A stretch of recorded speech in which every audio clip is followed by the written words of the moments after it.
स्वागत है आपका ज्योतिष वास्तु और उपाय के चैनल पे। हम बात करने जा रहे हैं गुरु के गोचर के बारे में। तो गुरु का गोचर हो रहा है वृषभ राशि के अंदर। संपूर्ण विस्तृत चर्चा करेंगे हम इस वीडियो के अंदर मेष राशि के बारे में। ये राशि पर आप चंद्र राशि के आधार पर भी देख सकते हैं। अगर आपकी जन्म कुंडली में 1 नंबर जहाँ लिखा है वहाँ चंद्रमा है तो भी देख सकते हैं, और अगर आपके लग्न के अंदर 1 नंबर है तो भी आप इस राशिफल को देख सकते हैं।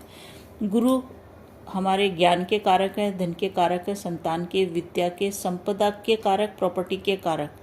ये राशि परिवर्तन करके शुक्र की राशि में जा रहे हैं, जो कि शुक्र वैसे भी भोग विलास और धन का कारक है। और मेष राशि वालों के दूसरे घर के अंदर आ रहे हैं। दूसरा घर होता है हमारे धन का, हमारे कुटुंब का और हमारी वाणी का। यहाँ पे आके बहुत सारे अच्छे परिणाम भी देंगे और कुछ सावधानियाँ भी आपको रखनी है। गुरु की दृष्टियाँ 3 होती है, 5वीं, 7वीं और 9वीं, जिसमें से 5वीं और 9वीं दृष्टि विशेष होती है, जो विशेष परिणाम देगी। अमृत तुल्य दृष्टि आपके पड़ेगी रोग ऋण शत्रु भाव पे, 6ठे घर पे, और एक दृष्टि पड़ेगी आपके कैरियर के भाव पे।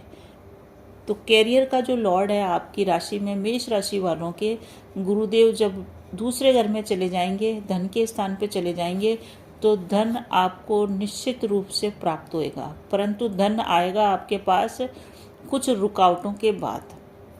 ये रहेगा, थोड़ा सा आपको धन प्राप्ति के लिए प्रयास करना पड़ेगा और आपके प्रयास सफल जाएंगे। अभी तक आपके लग्न में गुरु चल रहे थे, लग्न में भी गुरु बहुत अच्छी स्थिति में थे, धनदायक स्थिति में थे, परंतु वो आपको बेनिफिट नहीं मिल पाया, वो उतने मात्रा में धन नहीं आ पाया, प्रॉपर्टी नहीं आ पाई, काम आपके तेजी से बने नहीं। इसका कारण क्या था कि शनि की दृष्टि के अंदर थे। शनि 11वें घर से आपके लग्न को देख रहा था, इसके कारण शनि कार्यों में डिले कर रहा था, कार्यों को धीरे धीरे गति दे रहा था। तो अब वो शनि की दृष्टि से हट जाएंगे। 10th का लॉर्ड आपके शनि बनता है और वो 11th में गोचर कर रहा है शनिदेव, और शनि अपने घर में ही है, और अकारक होते हुए भी शनि अब कारक हो जाएंगे, क्योंकि आपके लग्न पर से उनकी दृष्टि जो जा रही थी गुरु के ऊपर वो हट गई है। तो ये मान के चलिए कि इनकम के बड़े रास्ते खुलने वाले हैं आपके 1 मई से। 1 मई को ये राशि परिवर्तन करके जैसे ही वृषभ में जाएंगे, आप आय प्राप्ति के लिए जितने प्रयास कर रहे थे उतने प्रयास आपके सफल नहीं हो रहे थे। जहां आप 1 लाख की बात कर रहे थे वहां आपको 50,000, 10,000 में ही संतोष करना पड़ रहा था। जहां आप 1000 की बात कर रहे थे वहां आपको 100-200 रुपये पे ही आपको संतोष करना पड़ रहा था। तो अब इनकम के बड़े रास्ते आपके खुलेंगे। आय की प्राप्ति ही नहीं होगी, अब आय प्राप्ति के साथ साथ धन आपका संचित भी होएगा।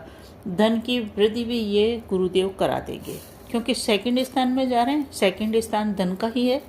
तो आय प्राप्ति की सब रुकावटें, सब परेशानियां दूर होगी और द्रुत गति से आपके पास धन आएगा। तो एक तरह से मेष राशि वालों को अगर ये कहें कि ये जो गोचर हो रहा है कुल मिला के हो रहा है 12-13 महीने के लिए, 15 मई 2025 तक ये गोचर रहेगा।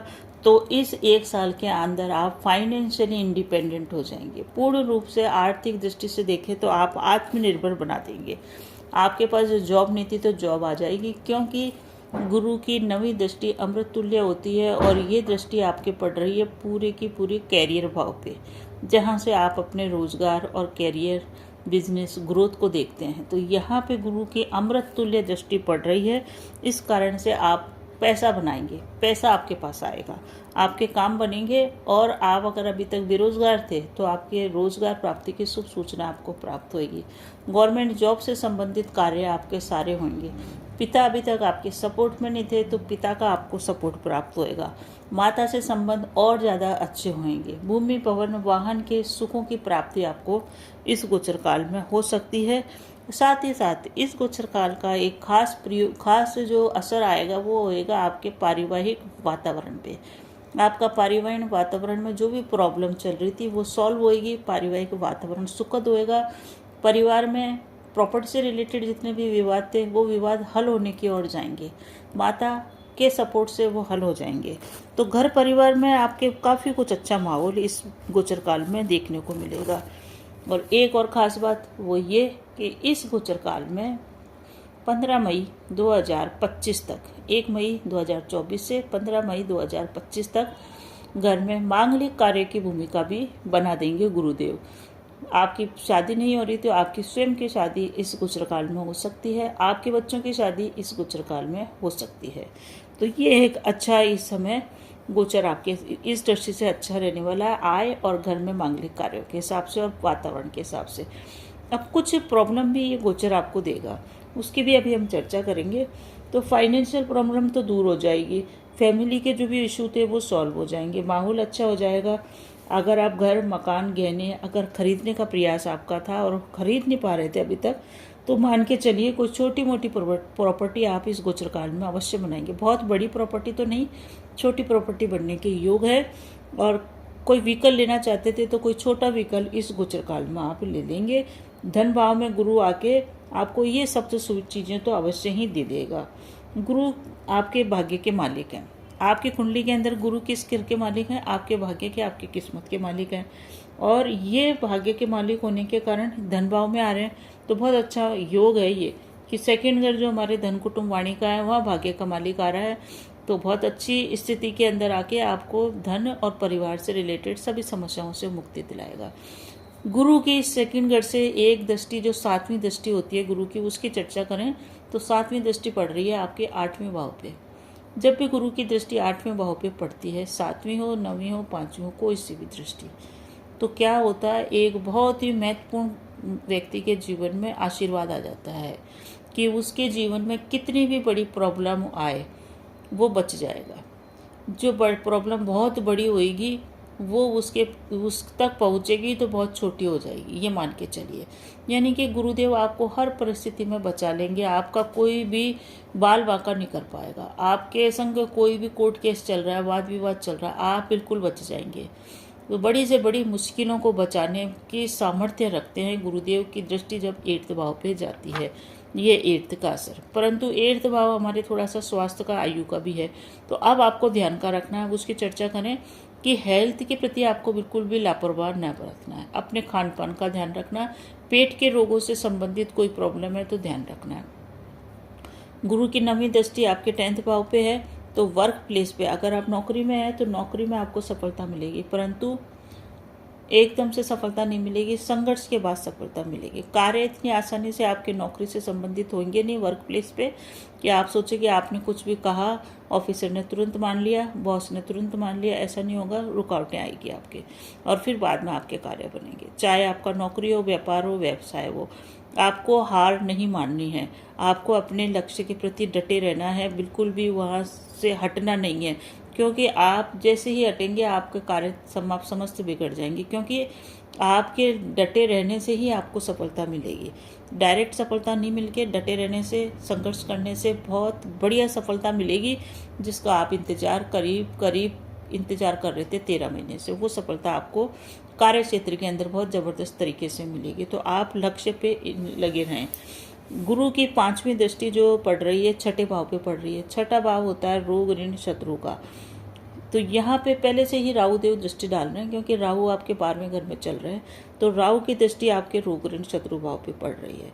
तो वहाँ पे गुरु की भी दृष्टि आने से राहु की जो नकारात्मक दृष्टि थी कि आप शत्रु से परेशान होते, रोग से परेशान होते, ऋण से परेशान होते, तो उसमें आपकी कमी आएगी। अगर आप इस गोचर काल में लोन लेना चाहेंगे तो बड़ी आसानी से आपको लोन मिल जाएगा। तो राहु को कंट्रोल कर लेंगे गुरुदेव, तो अच्छी स्थिति में आपको लेके आएंगे। 12वें घर में आपके राहु चल रहे हैं, अभी आए हैं थोड़े समय से, तो राहु करीबन आए में 4-5 महीने हो गए, तो ये आपकी समस्याएं को बढ़ा रहे हैं, आपके कार्यों में डिले कर रहे हैं। राहु भी जैसे शनि कर रहे हैं ऐसे राहु भी कर रहे हैं। राहु आपके खर्चों की भी बढ़ोतरी कर रहे हैं, आप पैसा बचा नहीं पा रहे हैं, क्योंकि 12वां घर हमारे व्यय का है, एक्सपेंडिचर का है। तो यहाँ पे राहु की उपस्थिति आपको मानसिक रूप से अशांत कर रही है। प्रॉब्लम ज़्यादा नहीं दे रहा, परंतु मानसिक रूप से आप अशांत हैं, बंधा हुआ सा अपने आप को महसूस कर रहे हैं।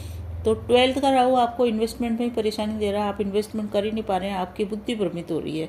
हेल्थ के इशू आ रहे हैं, जॉब के इशू आ रहे हैं, उन सभी इशुओं को समाप्त करेगा जब राहु 1 मई को जाएगा वृषभ राशि में।